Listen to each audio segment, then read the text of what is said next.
Assalamualaikum warahmatullahi wabarakatuh.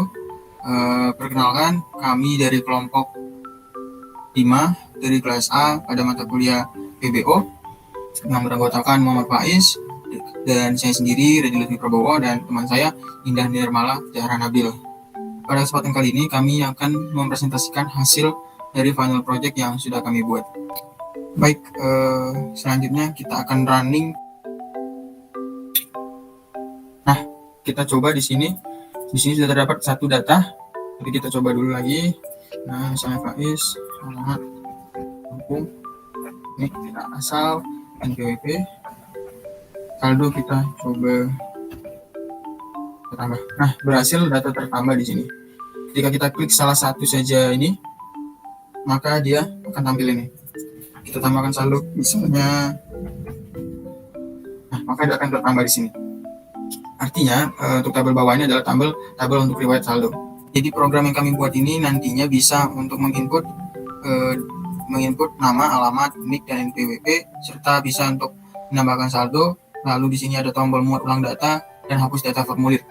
Kemudian ini akan muncul jika kita klik salah satu ID, akan muncul dan bisa membantu kita untuk menambahkan saldo.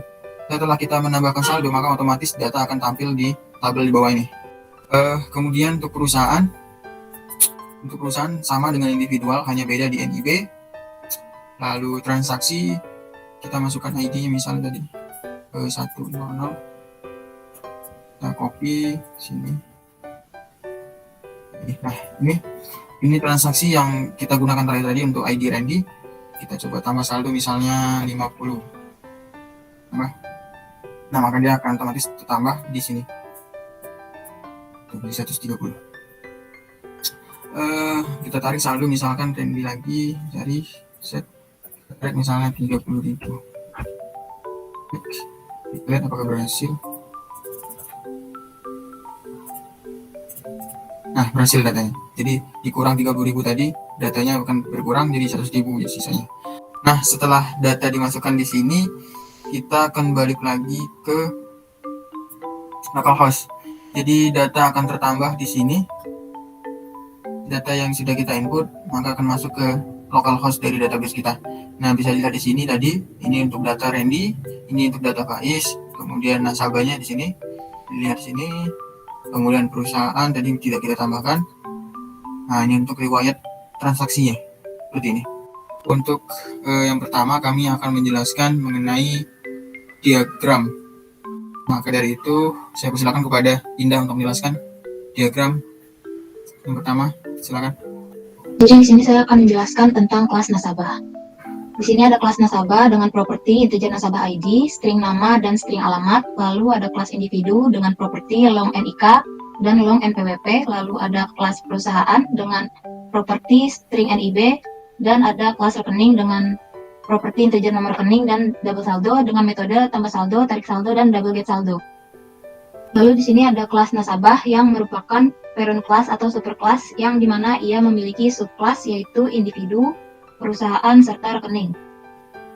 Nasabah sendiri punya relasi ke individu yaitu nasabah hanya memiliki satu individu dan satu individu hanya dimiliki oleh satu nasabah. Lalu relasi yang perusahaan juga sama seperti yang individu. Satu nasabah hanya dimiliki oleh satu perusahaan dan satu perusahaan hanya dimiliki oleh satu nasabah. Tapi yang rekening ini berbeda. Relasinya adalah nasabah bisa memiliki beberapa rekening. Pada diagram yang ini sudah saya jelaskan di awal tadi.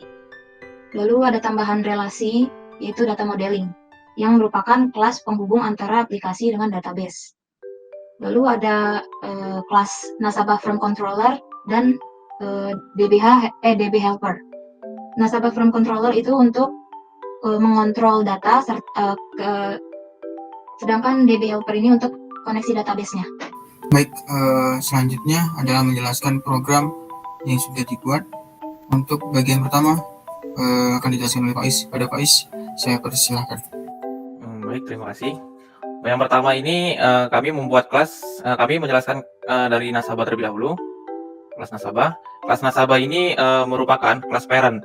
Untuk di nasabah ini kami terdapat beberapa properties Di line 3 sampai line 7 itu merupakan propertiesnya. Di situ ada integer property, simple integer property, simple string property, dan string property.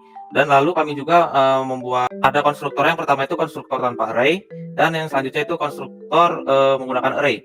Dan di line 17 di situ itu ada simple property nasabah ID. Itu merupakan properties yang ada di ID, nama dan lain-lain.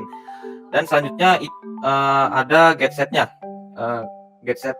Nah, di situ itu merupakan getnya. Di situ yang berfungsi untuk mengeset pada kelas nasabahnya. Terdiri dari get nasabah ID, set nasabah ID, get nama, set alamat, dan get rekening, dan set rekening. Dan selanjutnya yang ke bawah itu ada return nasabah ID, return nama, dan return alamat. Di situ yang berfungsi untuk mengembalikan atau mereturn. Oke, selanjutnya kita ke kelas individu. Kelas individu ini merupakan kelas dari subkelas parent atau si kelas nasabah. Di situ ada public class individual extend nasabah. Itu maksudnya sebagai nama kelas yaitu si extend nasabah. Dan di situ ada string property NIK dan string property NPWP. Itu sebagai propertiesnya. Selanjutnya di situ ada public individual string NIK, string NPWP, integer nasabah ID, dan string nama. Di situ sebagai konstruktornya, ya seperti saya jelaskan tadi, kami menggunakan dua konstruktor yang menggunakan array dan tidak menggunakan array. Dan selanjutnya kami menggunakan getSet juga. Di situ ada get NIK, set NIK, get NPWP, set NPWP. Dan di situ ada return juga, return NIK dan NPWP untuk mereturn atau mengembalikannya. Oke, selanjutnya kita ke kelas perusahaan. Kelas perusahaan ini merupakan set kelas dari nasabah. Cuma bedanya ini lebih mengontrol ke properties perusahaannya. Dan selanjutnya di situ terdapat juga perusahaan. Di situ ada string NIB, integer nasabah ID, string nama, string alamat. Di situ juga ada getSetnya, yaitu ada get NIB, set NIB, NIB property. Dan selanjutnya kita ke rekening. Rekening juga sama. Rekening ini digunakan untuk mengontrol atau memfokuskan ke bagian rekeningnya. Dan di situ ada integer property nomor rekening dan double property saldo. Itu sebagai propertiesnya juga. Dan di situ ada konstruktornya. Konstruktornya terdapat di line 12. Itu sebagai konstruktor yang hanya memiliki satu saja. Dan selanjutnya di situ ada getSet juga. Lalu kita buat getSetnya, ada get saldo, set saldo, get nomor rekening, set nomor rekening. Dan di line 28 itu merupakan metode. Metode di sini kami menggunakan saldo ditambah jumlah. Untuk yang di bawahnya juga sama, itu merupakan metodenya. Tapi di sini kami menggunakan saldo dikurang jumlah. Untuk di line terakhir itu ada kata-kata juga return nomor rekening dan return saldo seperti tadi, itu untuk mereturn atau mengembalikan. Untuk selanjutnya kita ke nasabah data model. Nasabah data model ini merupakan kelas yang akan mengkoneksikan ke dalam database yang kita pakai, yaitu MySQL atau localhost. Untuk di line public void add nasabah individual NB throw SQL exception, itu merupakan metode untuk mengirimkan si data-data ke dalam database. Contohnya si add nasabah tersebut. Kami menggunakan dua nasabah. Yang pertama itu ada add nasabah individual dan add nasabah perusahaan. Untuk di public void add nasabah itu seperti tadi juga, itu digunakan untuk mengirim data-data ke dalam database-nya. Selanjutnya yang di bawah ada public observe list get individu. Nah, itu digunakan, itu sebagai metode get individu yang digunakan untuk mengambil data di dalam database. Oke, bawah. Selanjutnya di situ juga ada public observable list perusahaan atau get perusahaan. Itu sebagai metode juga. Metode get perusahaan digunakan untuk mengambil di dalam database. Dan di bawahnya juga ada get rekening observable list-nya juga. Di situ juga sama sebagai metode get rekening digunakan untuk mengambil data di dalam database. Selanjutnya ada kelas DB helper. Nah, kelas DB helper ini merupakan kelas yang digunakan untuk penghubung atau yang membantu antara database dengan program. Selanjutnya di line 18 itu ada public static connection get connection string driver throw SQL exception. Itu merupakan metode sebagai koneksi antara database dengan si aplikasi. Sama juga yang di bawahnya itu ada public static void create table. Di line 47 itu merupakan metode create table yang digunakan untuk membuat table di dalam database, yaitu si database MySQL. Oke, selanjutnya untuk penjelasan selanjutnya akan dijelaskan oleh Randy Lutfi Prabowo. Kepada Randy, dipersilakan. Baik, terima kasih. Untuk selanjutnya kita akan membahas mengenai nasabah form controller. Tapi sebelum itu saya akan coba buka dulu scan builder. Oke, untuk di sini kami menggunakan hierarki. Kemudian bisa saya jelaskan bahwa di sini terdapat 3 tab individual, perusahaan, dan transaksi dengan masing-masingnya. Di sini pada individual terdapat kolom input untuk ID, nama, alamat, NIK, dan NPWP dengan ditambahkan sejumlah label sebagai penunjuk. Lalu selanjutnya adalah nomor rekening dan saldo, dan terdapat button untuk menambahkan nasabah, untuk merefresh data atau memuat ulang data ketika pertama kali dibuka atau di running, kemudian menghapus data formulir jika kita sudah mengisi banyak tetapi ada data yang salah. Tanpa harus manual menghapusnya, kita bisa menggunakan tombol hapus data formulir ini. Kemudian ada status. Di sini status ini berfungsi untuk memperlihatkan status apakah database kita sudah terhubung apa belum dengan program kita, gitu. Kemudian jika kita lihat di sini ada tabel ID, nama, alamat, NIK, dan NPWP serta nomor rekening saldo. Nanti di sini akan ditampilkan nomor ID nasabah dan data lainnya dari nasabah individual. Nah, nanti ketika kita klik salah satu datanya, maka akan muncul di sini. Pada menu rekening baru ini akan muncul di mana kita bisa menambahkan rekening atau menambahkan saldo juga. Selanjutnya pada tab perusahaan. Di tab perusahaan ini hampir sama, tetapi yang membedakannya hanyalah NPWP, karena NPWP hanya bisa digunakan untuk perorangan. Selanjutnya, dan juga tabelnya tidak ada NPWP dan NIK diganti dengan NIB. Selanjutnya transaksi. Untuk tab transaksi di sini ada sub tab, ada dua, tambah saldo dan tarik saldo. Untuk tambah saldo terlebih dahulu, di sini pertama user bisa memasukkan ID dari rekeningnya. Nah, setelah mendapatkan ID-nya, nanti muncul otomatis sini ID dan nomor rekeningnya. Kemudian kita tinggal mengetikkan jumlah saldo berapa yang akan kita tambahkan. Setelah itu kita klik button tambah saldo, maka otomatis data akan input ke database. Kemudian jika salah, ID-nya misalnya salah, bisa langsung hapus data formulir saja. Kemudian pada subtab tarik saldo, mirip seperti tambah saldo, hanya pada perbedaan seperti yang Faiz jelaskan sebelumnya, bahwa kalau untuk tambah itu menggunakan tanda tambah, tarik itu menggunakan tanda kurang, di mana pengurangan saldo dari satu ID rekening.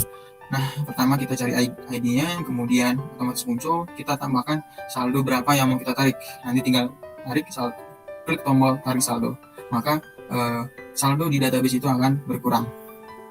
Baik, sekarang kita lihat ke nasabah form controller. Jadi untuk controllernya di sini bisa dilihat, dia ini merupakan implement initializable. Jadi di sini kita bisa lihat bahwa di sini ada text field dari masing-masing kolom input. Kemudian ada button di sini, button-button yang digunakan ada di sini. Lalu untuk controller individu ada tadi untuk button nasabah, kemudian kolom nasabah ID, kemudian nama, alamat, NIK, dan NPWP serta tombol rekening. Dan kolom selanjutnya pada controller perusahaan, di sini kita bisa menampilkan tabel dari nasabah, kemudian nama, alamat, dan seterusnya. Kemudian pada tambah saldo bisa kita lihat untuk tabel rekening, kemudian tabel kolom saldo dan nomor rekening. Pada tarik saldo juga sama seperti tambah saldo. Selanjutnya ada metode, di mana metode ini berfungsi untuk menghapus tombol untuk menghapus dari data yang ada yang sudah diisi sebelumnya.